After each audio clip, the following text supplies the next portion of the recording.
I know. That's actually what's done it is age has done it. I used to be I'm a waiting fly for by that miracle, Michael. It hasn't happened yet. I always used to fly by the seat of my pants, but now I realise my pants must have a hole in it because everything falls out.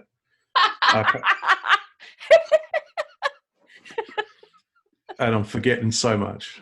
Can we extract that and put that on the first episode, Sarah? Michael's wisdom of the month. Get organised, because you might have a hole in your pants.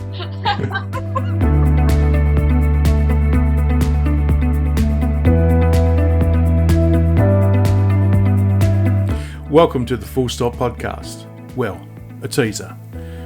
We thought it'd be important for you to get to know us. And in our unique way, we came up with a few interesting questions for each other to help that along the way. We hope you enjoy this as much as we enjoyed making it.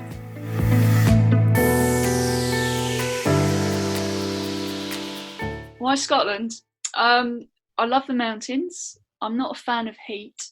I need to be in the cold. And there aren't many people up there. So it just means you can walk for miles and just see lots of animals and not very many people. And not much evidence of people either. No rubbish and that sort of thing. So yeah, that's it pretty much really. Short answer.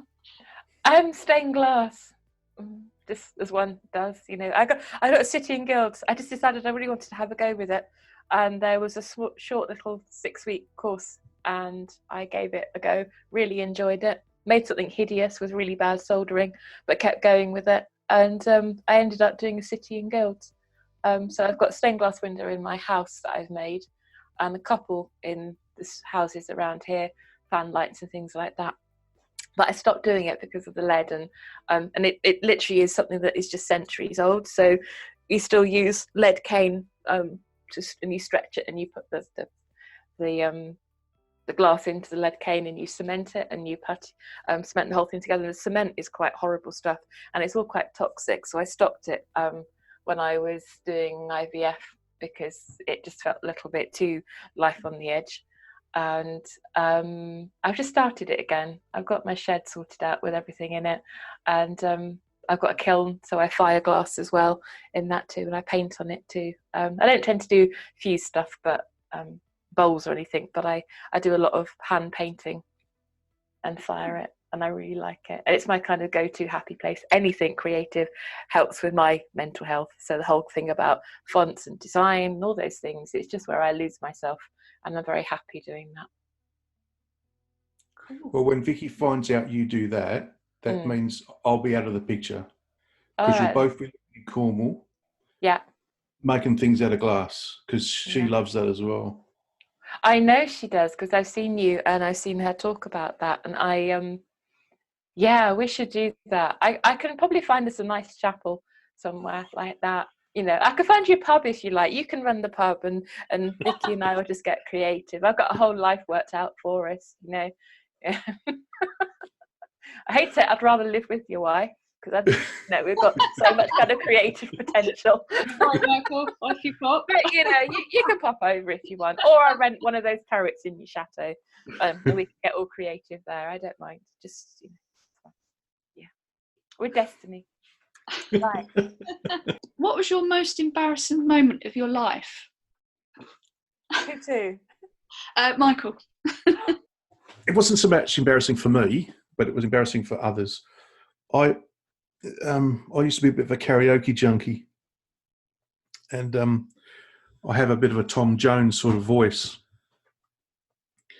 And my sister was over from the UK, and we went out for dinner. There was my mum, there was Vicky, and there was my sister Karen, and we went for dinner, and then we heard we heard the karaoke, that really horrible singing that you get when people are pissed, and we decided we'll go in there. And I did a Tom Jones song. And I think it was Not Unusual. And out from the audience came this big set of knickers flying slow motion all the way. And I caught them. And I have 3 witnesses, so I can't lie about this.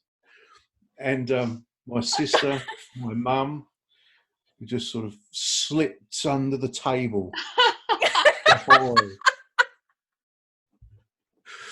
So, What yeah. did you do with the knickers? What happened to them? I don't know. Is that a memory you wish to be banished from your mind? I don't know. You like wave them around? Actually, Yeah. I did that. It's somewhere that I've always been to since I was a kid. So when we were children, we used to drive down to Paddington Station in my dad's Maxi, and we used to get on the sleeper train. My dad worked for the railway, so we used to get free travel. And we were kids, so we used to get on the sleeper train, and the car would go on a thing called the motorrail. And no one believes me that the motorrail existed, but it's a real thing. And the car would go on these wagons on the back, and we'd pile into the sleeper compartment. We'd usually be in our pajamas. Mum and Dad would kind of put us in our pajamas, and we'd go down and hope to God that the car didn't break down on the way to London, because there's 2 kids and their Jimmy Jams in the back seat. And we'd go down to Penzance, and we'd get the car off the back of the train, drive it along Penzance platform. It had already been down the Paddington station platform. There's a little slope that goes down. Anyway, and we get to Cornwall. We go to Polzeath, which is now kind of hipsterville, but when we were kids, it wasn't. And we stayed in these flats right opposite the beach. And the people that owned them, the Philps family, Stephen and Helen Philp, they were like our other set of grandparents, and we absolutely loved it. We had these ridiculous kind of flats that were kind of carved out of what used to be a tea room, that I can remember had loads of false walls and hidden cupboards, and we absolutely loved it. We had my dad with us all the time, my mum, and it was happy times. And I go back there. If I don't go back at least every 2 years, ideally once a year, then I get really, really grumpy. It's the far west, not Polzeath now, it's too busy up there, but the very, very far west, right down by Sennan and by the real Land's End as opposed to the theme park, and places like that are just, I just feel happy there, just really happy. And actually, the only time I've ever been sad about Cornwall was I went to the Isles of Scilly, because that's even better. Everyone needs to go to the Isles of Scilly. And I got back to Cornwall and was like, oh, I hate Cornwall, which I've never had that feeling before. But the Isles of Scilly was just like, we went there several times, and I actually went through that when we were going through starting IVF. And it was a bit of a kind of a mare trying to get there, because I had ovarian hyperstimulation syndrome, OHSS, and the doctor's like, well, you can't go. But I have to go. I've really got to go. We booked the sleeper, we booked everything. We ended up going a day late because they wouldn't let me go. We'd negotiated, and off I went. And the second time we went was when I think one of our cycles had just failed. And I remember crying buckets when I had to leave. But actually, it was one of the nicest places to go to just to recover in the Isles of Scilly, because it's a very working area. It's not completely touristy, and it's also got lots of quiet spaces. So you can cry in sand dunes and no one knows you're there. It's great. You have a table for 4. Who would you like to be the other 3 people at the table? They can be anyone, dead or alive. Okay. Or past or alive. So I've put my late nan, because she wasn't afraid to have an opinion on anything. She spoke as she found, pretty much, which is kind of what I'd like to be able to start doing myself at some point. I've also put Mark Thomas. I don't know if you know who Mark Thomas is. Tell everyone who Mark Thomas is. So he's kind of like a political journalist / comedian / anarchist. He raconteur. Yeah, pretty much. He does a lot of tours. So he'll go around and he'll talk about various things. He's taken on Coca-Cola and their shambolic record when it comes to draining wells dry in India. And their impact on the environment. He's taken on, I think it was RBS, because they built on some public land in London and then banned people from walking around like a little triangle of land outside. So he did a 10-mile walk around their little triangle of land just to annoy them. And he's just very funny. He's also my weird crush. He's like he's like in his 50s, but he's just, I think it's because he speaks his mind and he does it wittily, and he's just very, very entertaining.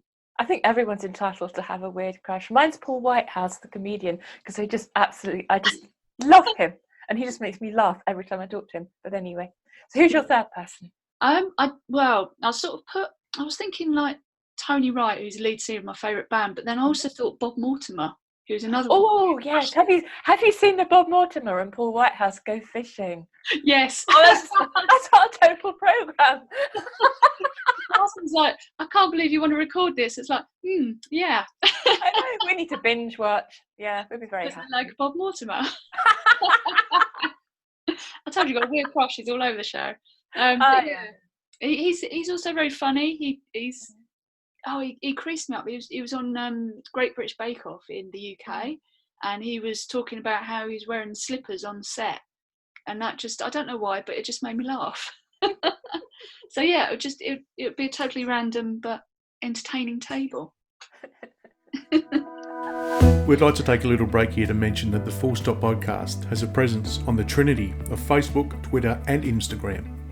And we have an awesome website designed by Berenice, www.thefullstoppod.com. The Full Stop Pod, all one word. We'd also like to remind you that this podcast is inspired by you, featuring you, and made for you. Do either of you have any skills or talents that most people don't know about? What do you do? You've already said one of yours, I reckon, Michael. I bet you have. Well, okay, if I can just follow on that, yeah. I was, and sometimes tend to be, really shy. It was I used to cry myself to sleep as a kid, and in my late teens, because I was so shy, and I couldn't get out of that. So as I got a little bit older, into my 20s and 30s, I took acting lessons and acting and singing lessons. Okay. To purely just help me get over that shyness. Mm-hmm. So I looked in the paper. Yeah, well, I think paper back then, Yellow Pages maybe. But I found somebody who would do singing lessons. So I rock up to her house and she's got a front room that's set out with a grand piano, and asked me, what is it you want to do? And I said, well, I want to learn to sing. I might go into a musical. I don't know. But I want to get over my shyness.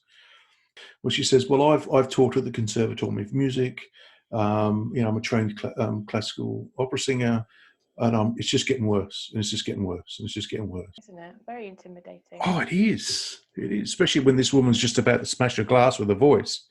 I did it, and and also the acting lessons really helped me, and yeah.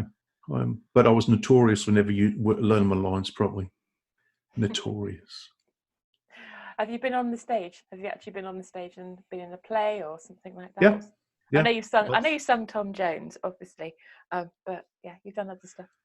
I've Christmas Carol. Uh-huh. I played Bob Cratchit. Oh, wow. I've been in a play called Dancing at Lunasa, which it's about a set of Irish sisters, and one of them's had an illegitimate son, which is me. But I'm telling the story as a mature man. Mm. And when the acting teacher found out that I was taking singing lessons, and there was a particular song that is a Hebridean folk song that I was singing, she says, "Oh, we've got to get that in the show." So imagine that there's the set is dark, the audience is in pitch black, and then all you hear is this Hebridean folk song being sung as the intro to the the play, and I had to do it all in an Irish accent as well. Show us your Irish accent. Go on then. Well, I'm not quite sure if I can do it straight off, but sometimes comes and goes, yeah. Hang on. As I cast my mind back to the summer of 1936, different signs of memories offer themselves to me. So that was my opening lines. I still remember. That's the Full Stop podcast brought to you by BBC Radio 4. I used to work for a financial services company, and every year they'd have a Christmas party, and I never went until this year. And I like a lot of drink. This is in my 20s, so I get away with it. And I don't know why, but I decided I was going to wear a dress. I don't usually wear dresses. I'm more of a trousers kind of girl because it's easier. And I remember going to the loo. I'd been dancing on the dance floor, and I thought, I need to go to the loo. So I went to the loo, and then I walked back in the room, and I thought, of course, a bit cold. And I tucked my dress into the back of my my tights, and I had a thong on, and I'd walk past the board of directors and basically mooned the board of directors. And there was no getting away from the fact that they'd spotted it either. So yeah. So very red-faced, I sort of tried to merge into the crowd, but they're not going to remember. They're not going to forget that face, are they? No, they won't. No. No. Oh my gosh, that takes a lot of courage to go back to work. But maybe they were all so drunk they don't remember anyway. So no, there was comments. Oh, okay. That's when you have to kind of get somebody else at the party way more drunk than you in order for them to do something even worse. It never happens. There's no topping that.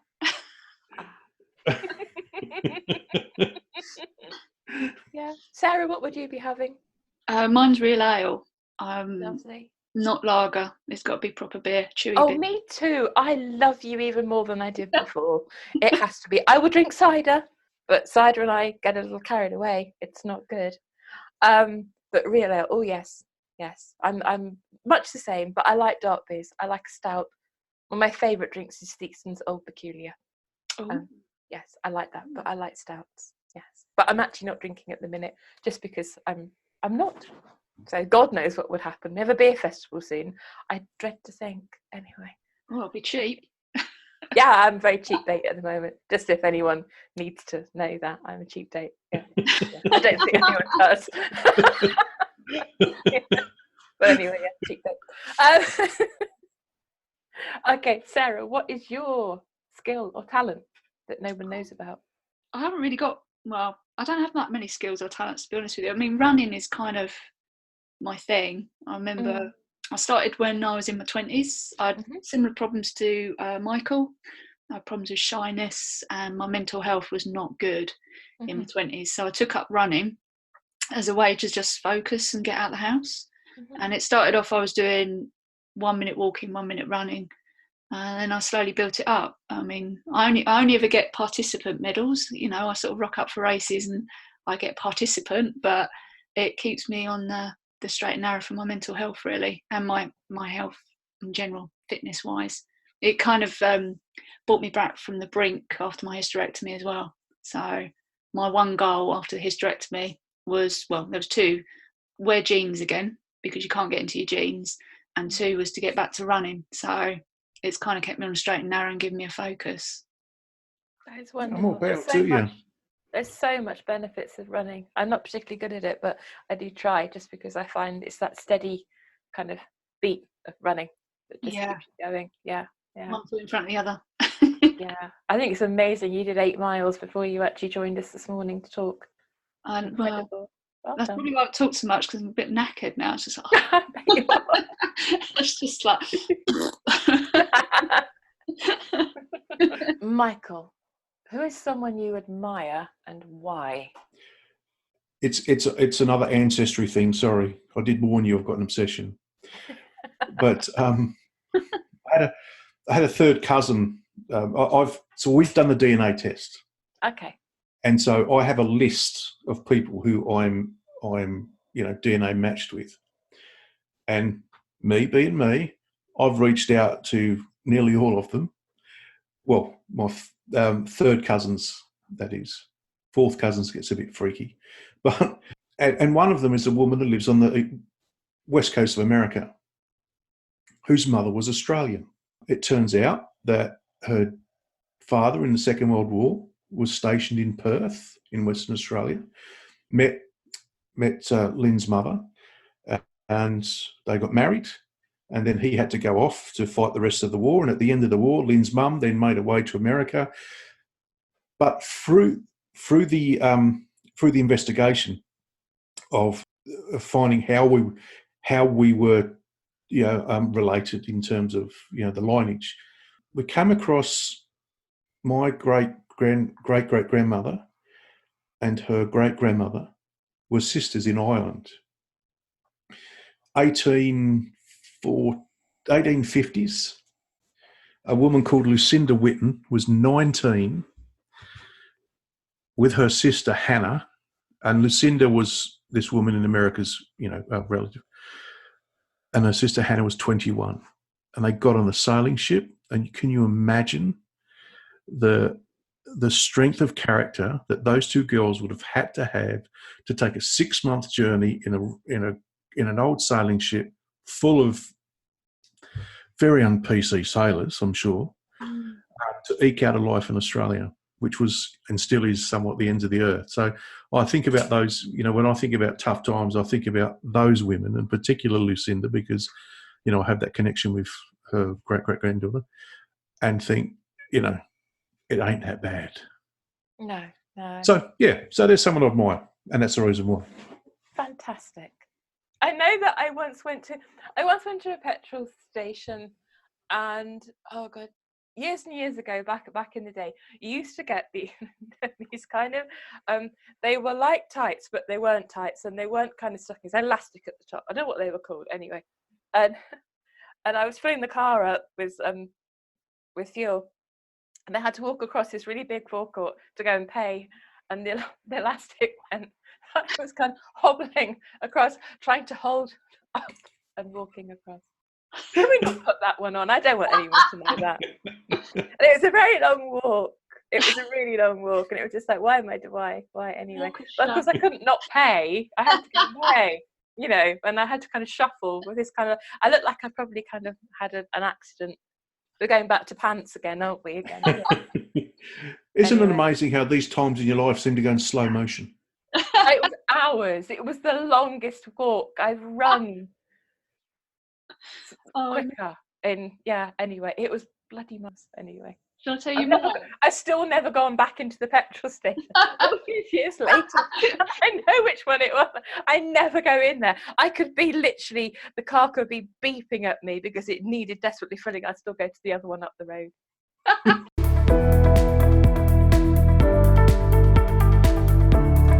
Sadly, that's where we're going to have to leave it for now. We really enjoyed making this, and I hope you can tell. Please don't forget to follow us on all the major platforms, and I forgot to say that if you go to our website, www.thefullstoppod.com, you'll be able to sign up for our newsletter so you'll never miss out on an episode, as we have some really exciting guests planned for the future. And lastly, to our Childless Not by Choice family, it's important for us to let you know you are not alone.